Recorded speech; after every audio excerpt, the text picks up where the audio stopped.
Okay, hari tu ES5 kan. Macam ES5 dia bahagi dua wayar kuil lampu. Dia kuning dengan putih kan dekat kuil. Tapi macam motor wave, kebanyakan wave apa semua, dia daripada kuil satu wayar je warna putih.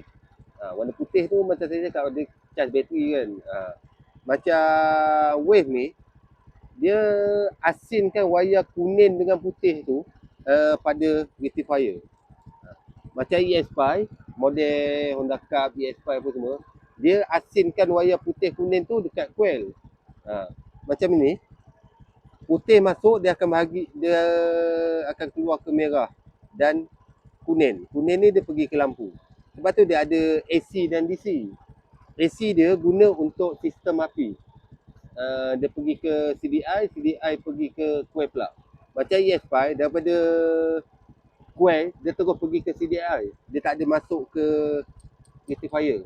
Macam ES5, coil bawah ada api pergi ke CDI direct terus.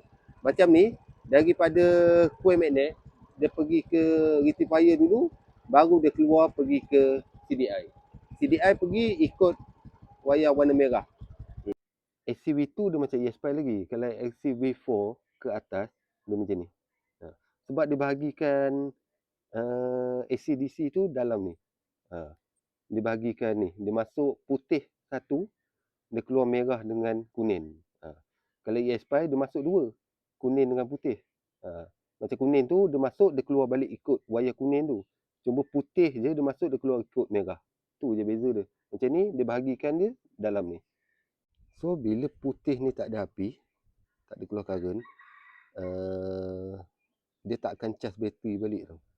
Bila bateri tak charge, bateri tu habis, motor terus tak hidup. Macam merah ni, walaupun putih ni tak ada api, yang ni merah ni dia pergi ke bateri tau. Dia guna tenaga bateri untuk hidupkan motor. Bila bateri tu dah kong, dah weak, motor semput terus mati, tak hidup. Sebab putih ni dia tak chargekan balik bateri. Tu je beza dia.